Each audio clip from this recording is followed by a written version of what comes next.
The last of the 4 stops in the state of Texas for the PGA Tour. Hey, how are you folks? Jason Horwitz, glad to be with you here on CBSSports.com. It's the Crowne Plaza Invitational at Colonial, and glad to have CBS Sports golf analyst Peter Kostis with us to break it down. And Peter, you know, Jason Day's win last week at the Byron Nelson, the third 20-year-old player in his 20s to win in the state of Texas. Never before have 4 players in their 20s won all 4 events in the state of Texas. What do you make of the influx of the young talent that's continued to play well this season?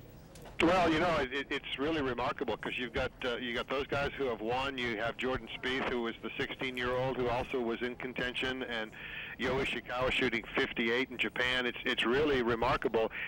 I think it's the result of these were the first generation kids growing up with Tiger having set the bar already, and they know what's required of them if they want to compete at this level, and they're on their way. Peter, you mentioned Tiger. He's not in this field, expecting to compete next week at the Memorial, but Phil Mickelson is, Steve Stricker is. It's a loaded field. What are you expecting this weekend? Well, it all depends on the weather. Colonial's a phenomenal golf course, and if it plays firm and fast, you know, you're going to see the ball bouncing around. You really have to control your ball flight and kind of plot your way around the golf course. You can't just barely overpower it with prodigious tee shots. That's not going to work at Colonial. If it gets some rain or some heavy winds, then things could change. But Colonial is just a phenomenal golf course. Well, Phil Mickelson, he can take over the #1 spot in the world. The second opportunity this year to do that, but he has to win the tournament. What do you make of his chances there in Fort Worth?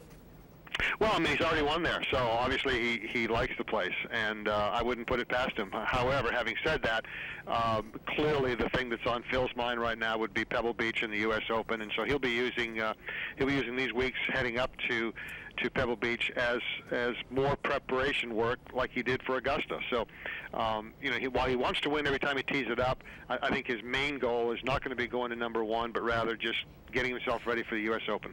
Peter, real quickly, I've started with Tiger at the beginning of this. He's made the announcement that he's going to play at the Memorial. Your thoughts on every time that he comes back? Does it surprise you? Did anything like that surprise you at this point, or what should we expect from here on out?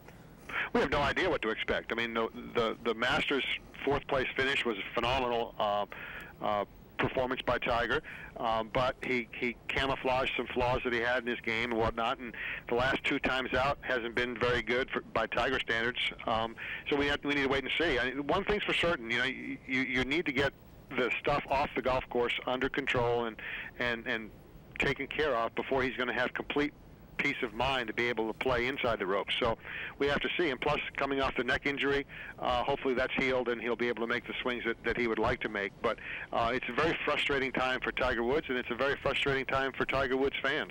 All right, CBS Sports golf analyst Peter Kostis. Look forward to the coverage this weekend. Thank you for all the time. Thank you. Take care. All right, folks, and don't forget the coverage on CBS Saturday and Sunday beginning at 3 p.m. Eastern, the Crowne Plaza Invitational at Colonial. For Peter Kostis, I'm Jason Horwitz. Keep it right here with CBSSports.com throughout the weekend to see all the latest results and have a good Memorial Day weekend. Take care, folks.